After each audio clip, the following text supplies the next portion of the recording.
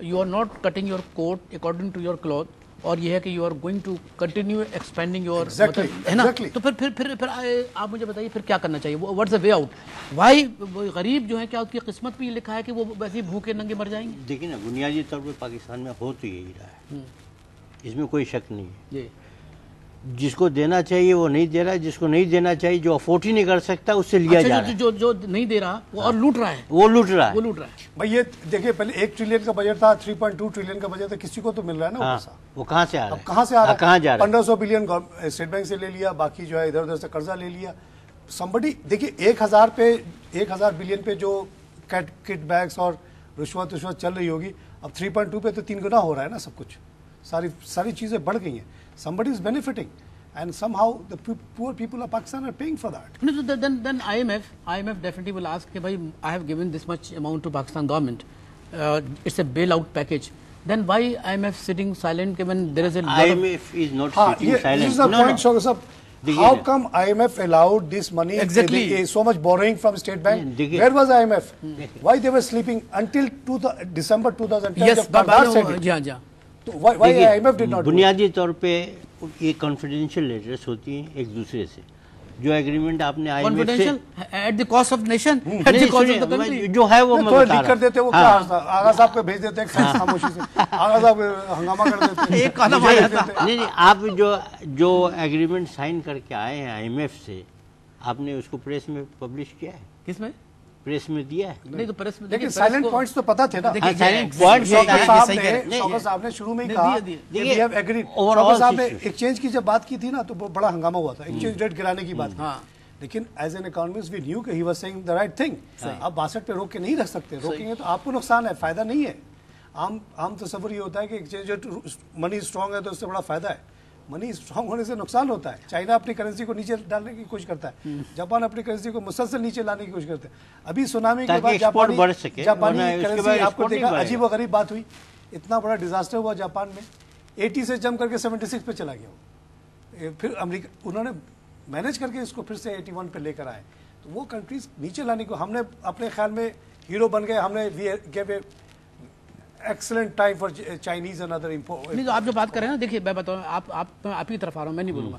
آپ مجھے بتائیے, آپ مجھ سے پوچھ رہے ہیں کہ صاحب کہ جب انہوں نے ایگریمنٹ کیا تو کیا آپ کو اس کا ایکسیس تھا انفارمیشن کا؟ دیکھیے جو طارق صاحب نے ایک بات کہی بہت اچھی کہ ہمیں چند نکات کا احساس تھا کہ ان بنیادوں پر یہ قرضہ لے رہے ہیں, ان بنیادوں پہ یہ گئے, کیونکہ نظر آ رہا ہے یہ پاکستان کی کوئی اکنامی بڑی اکنامی تو نہیں ہے. تو آپ مجھے بتائیے کہ پھر کیا رول ہے اگر IMF جو ہے نا جب چیک اینڈ بیلنس کرتی ہے تو پھر یہ چیک اینڈ بیلنس نظر کیوں نہیں آتا؟ میں یہ نہیں, انہوں نے ڈسکمفرٹ لیٹر ان کو لکھا. ڈسکمفرٹ لیٹر, ہاں. اچھا کب کی بات؟ یہ پچھلے سال ہی سے انہوں نے یہ گئے تھے وہاں فردر مور نیگوشیٹ کرنے کے لیے, انہوں نے واپس کر دیے. بولا کہ آپ تیاری کر کے آئیے اور کنڈیشنالٹیز جو آپ نے ایگری کیا ہے اس پہ عمل کر, اس کے اوپر کم از کم اگر عمل نہ ہو تو عمل ہوتے ہوئے نظر آئے. کیونکہ انہوں نے جا کر کے پھر بلیک پکچر پیش کیا کہ اگر میں ایسا کروں گا تو یہ ہو جائے گا, وہ ہو جائے گا, یہ نہ ہو, ہم یہ ہو جائیں گے. اچھا جیسے فقیر کو کہتے ہیں نا, مجھے نہیں دو تو کھانا نہیں ملے گا, میں نہ جاؤں گا, تمہارا پہلا قرضہ تو لے لیا اور دے دو مجھے, ہاں نہیں دو گے تو میں مر جاؤں گا. اب IMF کا رول یہ بھی ہے مائکرو اکنامکس کے اندر کہ آپ کو مرنے نہیں دے گا, زندہ رکھنا ہے. نہیں کیونکہ اس کا پیسہ لگا ہوا ہے, اگر مر جائے گا تو بندہ تو ختم ہو جائے گا. تو اسی لیے IMF role is very silent. وہ اتنا زیادہ اپنے آپ کو انتراس نہیں کرتے. انہوں نے کہیں نہیں کہا کہ انہوں نے کہا سبسڈی ختم کیجئے, سبسڈی ختم کیجئے. آپ کس طریقے سے کریں گے وہ آپ کا پرابلم ہے.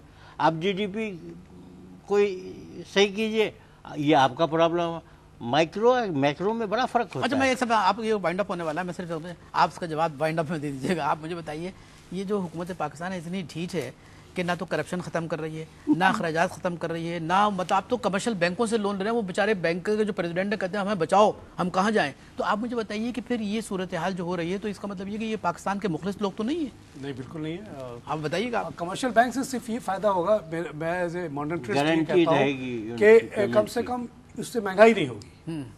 کیونکہ ڈائریکٹ عوام پہ پیسہ وہیں سے گھومے گا اندر سے. دیکھیے نا کمرشل بینک سے جو آپ لیتے ہیں تو کسی کی سیونگ لیتے ہیں نا ایٹ واٹ ایور ریٹ. اگر انفلیشن ہوگا تو ریٹ آف انٹرسٹ بڑھ جاتا ہے ایز اے ڈپازیٹر بھی. ابھی آپ دیکھیں 14, 15, 16% پہ آپ ڈپازٹ رکھ سکتے ہیں. جب 2005 میں آپ کو 1.5% کوئی نہیں دیتا تھا. نہیں مگر سوال یہ ہے آئی ایم ایف نے اس پہ بھی اعتراض کیا ہے کہ آپ کیوں کمرشل بینکوں سے لے رہے ہیں بھائی, بینکرپسی ہو سکتی ہے نا. ورلڈ بینک 75 ملین ڈالر آپ کمرشل بینک سے لے چکے ہیں. جی ہاں 75 ملین. یس یہ ایگزیکٹلی. دیکھیں آپ کی جو بات ہے نا, اگر I M F properly work کرتا, جب آئی ایم ایف آیا تھا تو میں نے ویلکم کیا تھا ایٹ لیسٹ اپنے آرٹیکل میں, we need external controller, because ہمارے یہاں تو کوئی. مگر آپ نے آرٹیکل لکھا تھا کہ آنسو پہنچتے ہوئے ہم آئی ایف کی طرف جا رہے ہیں کیونکہ ہمارے پاس کوئی اور چارہ نہیں ہے, اور ہم نے اپنے اخراجات اتنے بڑھا رکھے ہیں اور کرپشن کو اتنا ہم نے اضافہ کر. یہ بنیاد تھی نا. میرا یہ تھا کہ یہاں تو شوکت ترین کے کوئی پاور ہے نہ کسی کا پاور ہے. ایک ادھر سے فون آئے گا, ادھر سے فون آئے گا. شوکت ترین صاحب ایک تو بینکر ہیں بیچارے, بینکر مطلب ایکسٹرنل کنٹرول اوپر سے آ گیا وچ از اے ویلکم تھنگ. وہ کہہ سکتے آئی ایم ایف نے منع کیا اس لیے ہم نہیں کر رہی کام, لیکن وہ بھی نہیں ہوا. شوکت ترین کو جانے نہیں چاہیے تھا. وہ کہتے ہیں میں تو جانے جا رہا ہوں, کسی اور کو بلا دیجیے. جو فائدہ ہونے تھا وہ نہیں ہوا. تو بعد میں ریزائن تو کیا انہوں نے, اس سے پہلے ریزائن کر دیتے. بالکل, اور 1200 بلین پہ جانے کے بعد ریزائن کیا, اور جاتے وقت ٹھیک سے بتایا بھی نہیں کہ میں نے اس لیے ریزائن کیا. رضا صاحب خاموشی سے چلے گئے, بعد میں پتا چلا کہ 1500 بلین کی بورنگ ہو چکی ہے. بھائی آپ جاتے ہوئے کہہ کے جاتے, اس سے جانے سے پہلے آپ کہتے کہ بھائی عوام کو کہ بھائی یہ ہو رہا ہے, ہم نہیں چاہتے لیکن ہو رہا ہے. کیونکہ خاموشی سے چلے, یہ کوئی رول نہیں ہے. کاردار نے کم سے کم بات کو کھولی اور پھر جو ہے نا معاملہ. اور دوسری بات یہ کہ اگر شوکت ترین صاحب یہ منع کر دیتے نا تو ان کا نام رہ جاتا. آج یہ ہے کہ آئی ایم ایف کے سلسلے سے ان کا نام آتا ہے کہ صاحب وہ لے کے گئے تھے. اچھا بھائی, پروگرام کا وقت ختم ہو گیا, I'm sorry, انشاءاللہ پھر کبھی اس پہ بات کریں گے. ناظرین, آئی ایم ایف کے رول پہ آپ نے یہ ڈسکشن سنی, آئی ہوپ کہ اس سے آپ کو کوئی فائدہ ہوگا. اسی کے ساتھ میں آج کا پروگرام ختم کرتا ہوں. خدا حافظ.